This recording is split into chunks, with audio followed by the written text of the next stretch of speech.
Welcome back, Tangerines. If you're new to our channel, I'm Jordan, this is Maddie. Together, we are Tangerine Travels. If you don't know about our channel, we're living in Mexico right now, and we're making videos about our life traveling throughout Mexico and now around the world. The last video that we made was very out of character for our channel, but it was about my experience with breast implant illness and removing my implants.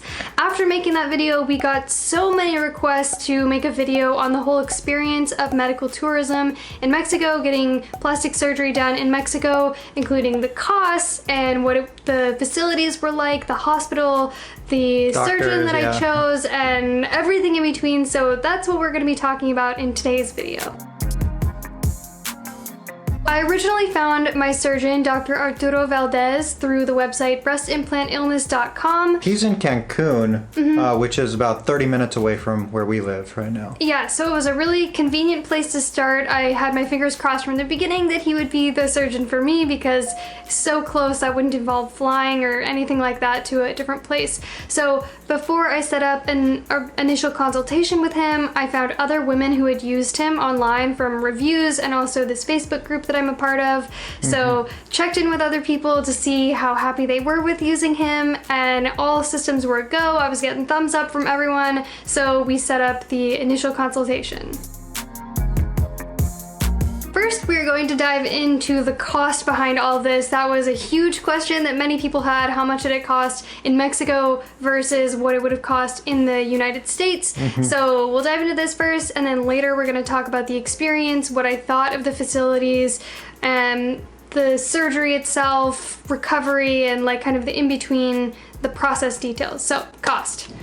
So the initial consultation, that was 1,000 pesos, which if you went through with the surgery, it applies to the total cost of the surgery. After that initial consultation, I felt really confident that Dr. Valdez was going to do a good job. He seemed super up to date on the latest best practices for surgical techniques, and he was even sort of critiquing my previous surgeon on things that he did that Dr. Valdez would not do because they're out-of-date practices that lead to bad things happening, like in the case of breast implants, capsular contracture. And at the end of the appointment, it was like, I'm booking this. I'm booking the surgery. I thought, like, let's do it. To reserve the surgical room and set up the appointment and get it all set in stone, that was an additional 4,000 pesos on top of the 1,000 that the appointment cost, but that also applied towards the total. And the total cost of this, if we paid in cash, which we did, was 55,500 pesos. It would have been a little bit more if we wanted to pay with it all in card, and I think that would have been 60,000 pesos.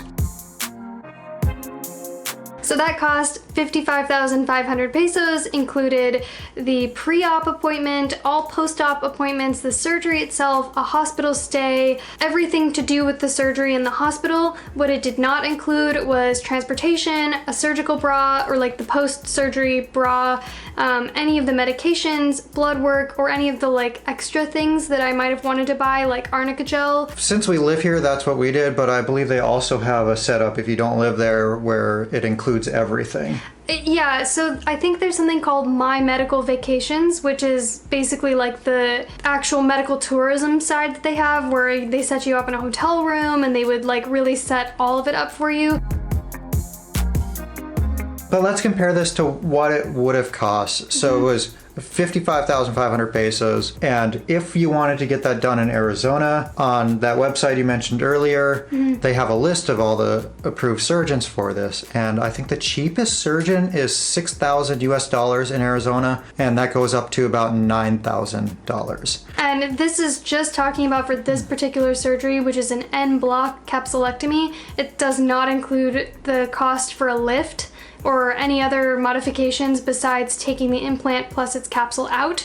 So it gets way more expensive beyond that, but that gives you a general idea. Yeah, and if you wanted to stay in the US, if you're willing to travel around, I think I found a surgeon in Arkansas that was like $4,200 US, and maybe one in one other state that was cheaper than that. But in general, like the $6,000 to $9,000 range is pretty average. So now we're going to talk about Dr. Valdez and his facilities. Yeah, so we make the half-hour drive to Cancun and we pull up to this pretty modern high-rise building that looked really nice, and we go up to his office on the 9th floor. I think there's 10 floors of the building. Inside the office, really nice, really clean. The main room where we did most of the chatting and conversations and questions, that had this spectacular view of the ocean, and you could see Cancun's hotel zone, so that was like, this is pretty nice. And I know someone's going to comment this, no, it's not the ocean, that's the Caribbean Sea. Oh, whatever. I'm sorry, I use those interchangeably. It's wrong, but I'm...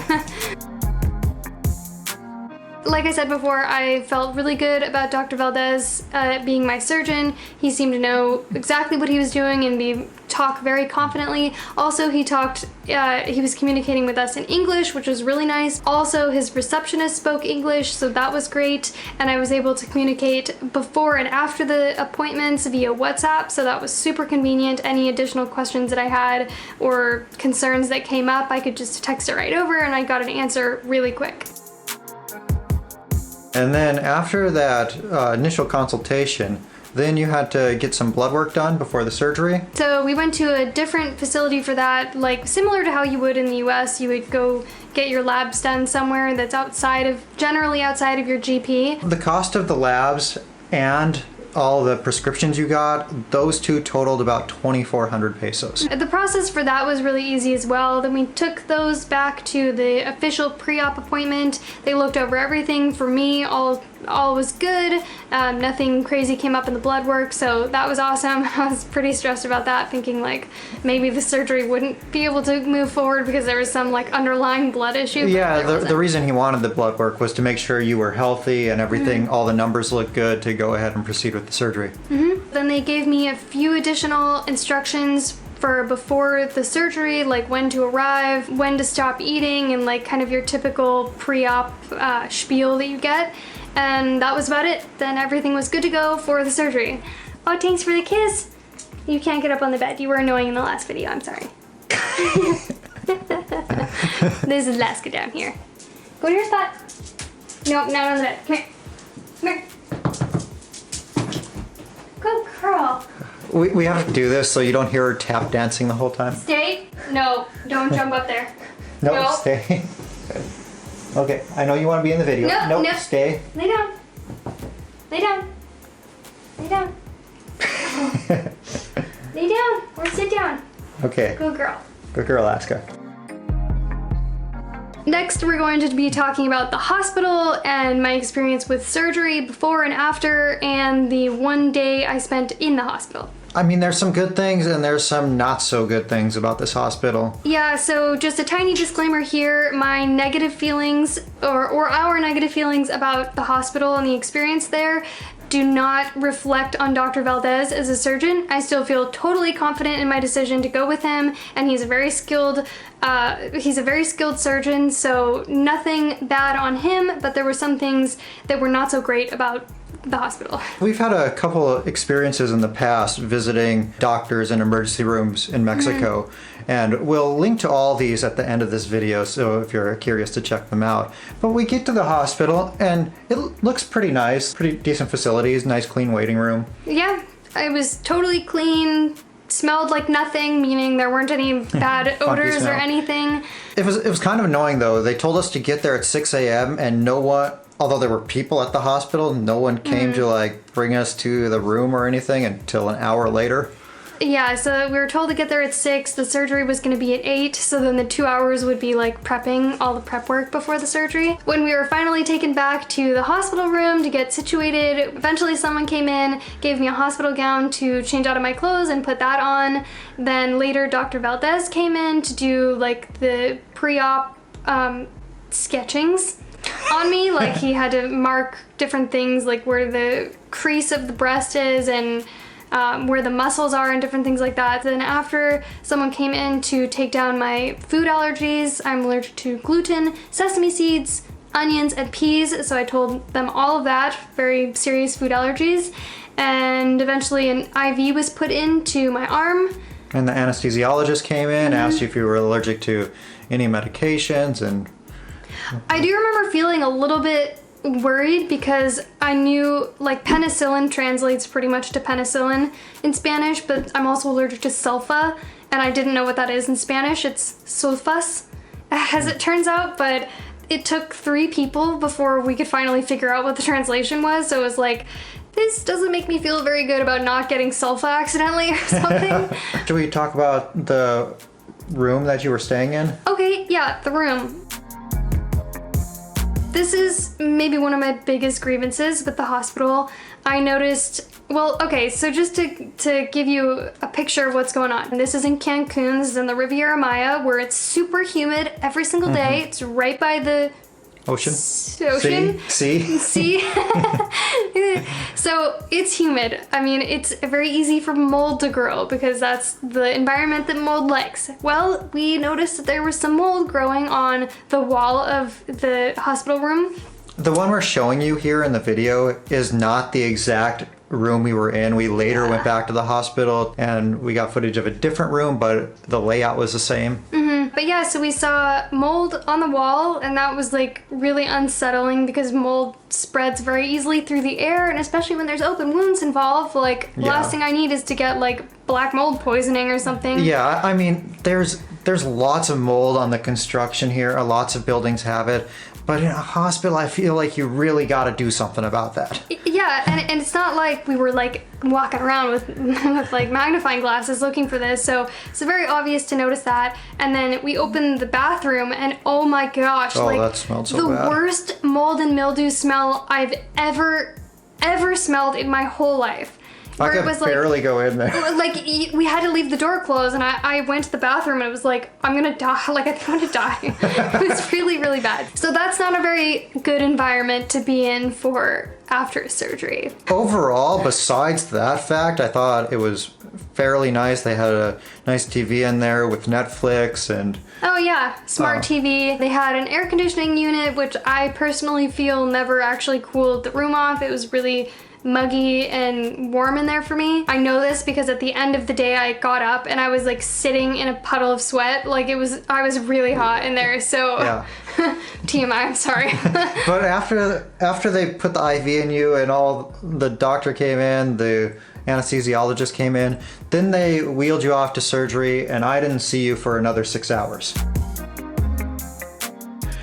Okay, so this next section is going to be the surgery and the recovery from my point of view. And after this, everything was in Spanish. So I really was not anticipating that. Thankfully, we have been learning Spanish for years now, so we can get by. I would prefer not to be having to use that Spanish in like a surgery context, but that was the case. From the time I left you, it was pretty much go into the elevator, go out of the elevator, go into the surgery room.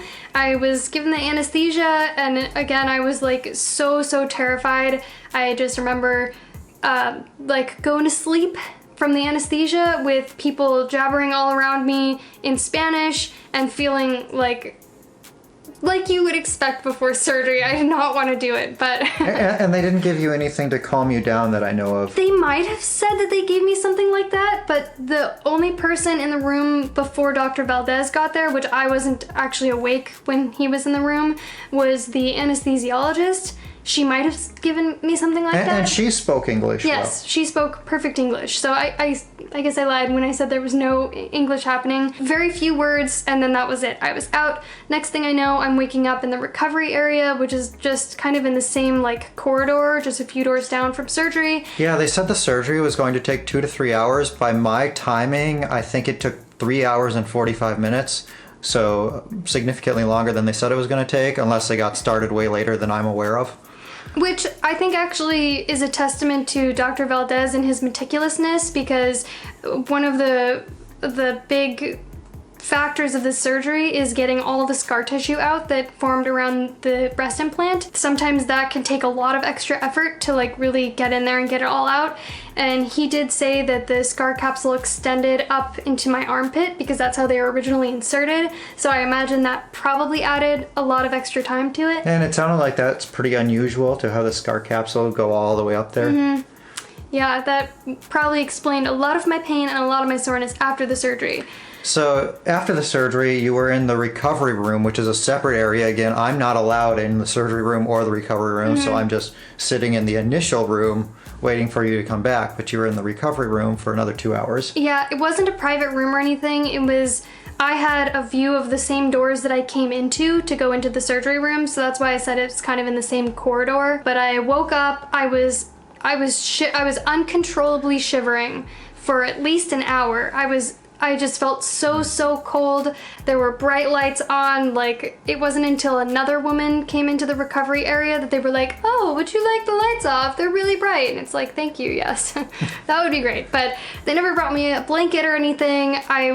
It got to the point where I was actually in pain from my body convulsing, like, oh my from gosh, shivering so much. And I was sitting there thinking, just calm yourself down, just take deep breaths, you're probably not that cold, like trying to do these mental exercises, but it was really uncomfortable. And you said someone said it was normal to be really cold, or? Oh yeah, I remember the first words that I said out of surgery, out of anesthesia, like completely out of my mind, were in Spanish, and I was thinking like, oh, go me. Oh yeah, you were giving me a pat on the back too? Excuse me, you're not allowed on the bed. I want to be in the video. Okay, you're gonna tell a story with me, Alaska, okay? Yeah, so my first words out of surgery were in Spanish, and I was like, oh yay, go me. But I told them I was really cold, and they said in Spanish, oh, that's totally normal. Meanwhile, not giving me a blanket or like anything. Alaska, don't yawn, you're gonna make everyone tired. Oh, you're gonna make them fall asleep. Hopefully this is not that boring. And yeah, so it was 2 hours. I think half of that was spent shivering, and the other half was just, I was in so much pain. I mean, I almost couldn't believe how much pain I was in, because I had supposedly gotten a bunch of pain medication and the anesthesia and that whatever else that they gave. But I do remember them asking me at one point, ¿Tienes dolor? Are you in pain? And I said, sí, yeah, and this is when mucho dolor. When you're back in the room with me. No, that was in recovery. Oh. And they were asking me if I was in pain, and I was like, yes, I'm in so much pain right now. And the lady was like, oh, well, I think we gave you something pretty recently. And it was like, then why did you ask me? I'm in pain, give me drugs, please. One thing I am really glad about is that we have been learning Spanish for the last couple of years, because without this, I don't know how this situation would have gone. And our favorite program to learn Spanish is, of course, Rocket Languages. They're going to be running a sale on Monday at noon, to be specific. Monday, January 13th at noon is when the sale starts. But it's only for the first 1,000 courses sold, so if you're interested in that, go over there and check it out at tangerinespanish.com. If you go to that, it'll take you right to our affiliate link. What we recommend is actually signing up for a free trial, so you can like take it for a test drive and see if it's the right language learning program for you. And then by the time the sale rolls around, you can get a better deal on it and save some cash. And once again, that's tangerinespanish.com. But I remember them coming in the room when you were finally back in the room with me, asking if you were in pain, and you were like, yes. Yes, I told every time, because I was in so much pain. I felt like I couldn't breathe easily. I couldn't move my arms, like I was in pain everywhere, an ungodly amount of pain. So then they went to add something to the IV after that, but it never helped. No. So I never felt like I was in less pain than when I woke up from surgery. Never. The whole time I was in the hospital. Oh, and also in the recovery room, I remember hearing one of the nurses on the phone saying some of the things that I'm allergic to, or at least in my like half totally spaced out of it, like in so much pain, shivering to death mode. I heard her saying some of my food allergies, but they were wrong, and she didn't mention gluten. So she had said ajo, which means garlic, whereas... Which you're not allergic to? I'm not allergic to garlic. Ajonjolí is sesame, and I am allergic to that. And we specified this. Yeah, we went back and forth. We got this. We got this settled beforehand. And I never heard gluten, and that's perhaps the most severe of all of these. Like, I will be throwing up violently if I eat it, so... Imagine how much pain you would have been in if you were throwing up. You could hardly do anything. If you had to throw up, that would have been so incredibly painful for you. I couldn't even lift a spoon. Like, it felt so heavy. So I explained to her what the allergies were. She told the person on the phone. Then when I was getting transferred back to the hospital room, she told that next nurse who was taking me to the hospital room. Then I explained once again to that nurse, what the allergies were, like just to make absolute sure. So at this point, 3 different people have been told my exact food allergies. When I got back to the room, they brought out lunch for the day, which was amazing because at that point I was already on a 12-hour fast and I probably hadn't eaten for another 6 hours since the time of arrival to the end of surgery. Unfortunately, we saw that it was soup. The 2 main portions were like types of soup or something, and I asked if it had onion, and they took both of those away because they did, or they had gluten in them, and I was left with banana, jello, and hibiscus tea for lunch after not eating for so long. Really sucked. What you ended up eating was the food we brought with. We brought some pistachios and some popcorn with, so that's what you ended up getting your calories from. Yeah. And then later they freaking bring you a sandwich. This is where it really gets good. They bring out a sandwich and I'm like, is this gluten-free bread or, and the lady's like, no, it doesn't say on here. Like, she's arguing with me back and forth. She was straight up arguing and she was like, you didn't tell them that you're allergic to gluten. You didn't say this. And it was like, yeah, I did several times to several different people. That would never happen. I would never leave that out of my allergies. So she then asks, can I pick the bread off of the sandwich? Imagine someone has a peanut allergy and they get a peanut butter and jelly sandwich and you just go, can you just pick the peanuts off? And she literally stands there like staring at you for a couple minutes like, well, when are you going to eat it? And then she ends up saying, well, you can go to the store if you want some food. This lady was pissing. She made me so mad. And I was just so hungry, you guys. I was so hungry. Really unprofessional, terrible in like the bedside manner department, and also just like blatant disregard for my health. I just had surgery and you're gonna ask if I can pick off a food allergy that I have. To be so careless, if it was something like less obvious that I wouldn't be able to see by the time I ate it, they would have me violently throwing up all over the hospital room right after I had surgery in so much pain because they still refused to give me any more pain medication. So it had been 2 hours pre-surgery, about 4 hours in surgery, 2 hours in the recovery room, and then 4 hours before the surgeon came back at around the time he said he was going to come back to talk with you after you were a little bit more awake and hopefully feeling a little bit better. And he asked you how your pain was. And once again, for the like flippity jillionth time that day, I was like, I'm in a lot of pain. And I was not lying. I'm not like a narcotics fiend or something. I don't like taking anything, even ibuprofen, unless it's like an emergency. He left to go get something, came back with a morphine patch, and it's not a morphine patch. He said it's like morphine. Okay, a like morphine patch. I cut it in half because I'm small and slapped that on my arm. Then he was explaining to me how the surgery went, and that's when I learned about how the scar capsule really extended up into my chest more. He was showing me pictures and videos, which I had requested. But probably didn't want to see. At that point, I was like, I felt it too much. Like, seeing the video, I just felt it. I did not. You're like, I could feel everything that happened in there. Yeah, like, no, I can't right now. Something he did make a point of saying was that you seem to be in a lot more pain than his average patient for that procedure. Yeah, so maybe I just got unlucky with that. I don't think my level of pain is any reflection, once again, on Dr. Valdez. I think it just happened to be like I had more scar capsule that he had to get out, and he probably like had to do more digging and scraping in there, and using those words is like heebie-jeebies. Speaking of pain, I've seen you in a lot of pain, and you have a really high pain tolerance. So for you to be like, I'm in so much pain, I can't imagine how I would have felt. Yeah.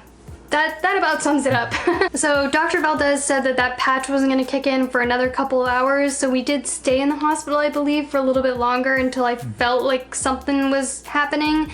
But that did not stop the ride home, the drive home about 30 minutes, from being so painful. I felt intensely every bump, every pothole, every tope, aka speed bump. It was like, oh my gosh, I'm so happy that is over, and I hope I never have to live through that again. As for the rest of the recovery, for the first 2 days, I didn't have any strong pain medication. I imagine this is because most people aren't in the pain that I was in, like you already said. He gave me essentially the equivalent of 12-hour ibuprofen, and it did nothing. After that point, he checked in again, and I couldn't even sleep because I was in so much pain. So at that point, he prescribed tramadol, which I took for, I believe, days 3 and 4. Which we don't actually need a prescription for. We were just able to go to the pharmacy and get it here. Oh, if I had known. And that got me through the worst of the recovery. As far as healing and all that, everything went as smoothly as it possibly could, besides as much pain as there was. The swelling has gone down incrementally every day that's passed. And it seems to be healing well. The scars, there's no redness or any infections there, there so were it no looks infections. A week later, I went back for a follow-up appointment, and he checked everything to make sure, like, the pocket where the implant was had fully healed or to itself. There wasn't air. Yeah, there wasn't an air pocket or whatever in there, and there wasn't, so thank goodness, because he said that they would have had to take a needle and suck the air out or suck something. it out. Like, oh my gosh.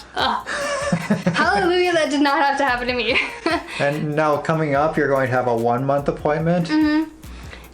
But the recovery is going well. Like I said, incrementally every day I'm feeling better, and I haven't had any infections. Nothing seems out of the ordinary as far as what I expected to have happened after the surgery, so that's all very good. Although you experienced a lot of pain, comparing this to you getting your implants initially, the experience was way different. When you got them, it was like, okay, you get there, you talk to the anesthesiologist immediately. This is back in the US, getting the implants. In Phoenix, Arizona. Talk to the anesthesiologist immediately, you get into surgery, and then basically the moment you're out of surgery, they're calling me, okay, come pick her up. Yeah, I mean, as much as we like kind of complained about the hospital and the things that went wrong, I at least got to have 2 hours of recovery. I spent the entire day in the hospital room, whereas when I had breast augmentation in the first place, it was so rushed. And I remember I was just barely coming back into consciousness after the anesthesia, after the surgery was over. But it was like the second I woke up, someone came over and they were like trying to dress me and put my shoes on. And then all of a sudden Jordan's coming in, and it was like, where am I? I didn't know where I was or how long it had been or anything. They just wanted me out the door. It was crazy. Like, no time at all. Just give her the strongest drugs you got and get her out of here. So now for a little bit of reflection. Would I use Dr. Valdez again? Absolutely. I think he was a A+ surgeon, and I definitely recommend him. Would I get another surgery done in Mexico? Yes, but I would probably want to vet the hospital a little bit more, or at least knowing what I know now, I would make absolute sure they knew what my allergies were. If I wasn't confident in my ability to communicate the things I needed to in Spanish, I would make sure that someone would be there. So I think it's kind of a learning experience, and maybe it would have been a better experience if I had been able to communicate everything effectively. Going through Dr. Valdez, you got to choose between one of 2 hospitals. Yeah, if I remember correctly, they gave me the option of 2 different ones, and as far as I'm concerned, it was like, would you like hospital A or would you like hospital B? Knowing nothing about either. Yeah, I'm like, well, which is better? I mean, do you recommend one or the other? What's the difference? And as far as I could understand, there wasn't really any difference. I'm the most disappointed with the hospital side of all of this, especially since we've had experiences with healthcare and medical in Mexico before, and they didn't drop the ball like they did so many times at this hospital. And I think that's about all I can think to reflect on, but if we missed anything in this video, please just leave us a comment down below and we'll do our best to answer your questions. Thank you guys for watching this video. Hopefully it helped you out if you're considering doing some type of surgery or medical tourism in Mexico. Please subscribe to our channel to see more videos that we create about our life in Mexico and travels in Mexico and also in other parts of the world. And on the end screen here that you're going to see in just a moment, we're going to place our, what's it called, like hospital experiences in Mexico playlist. Yeah, medical in Mexico. And also our last video that we made on my experience with breast implant illness and explanting, this surgery that I just had. And one more thing. And gong that bell so you are the first to be notified the next time we put out a new video. And we'll see you soon.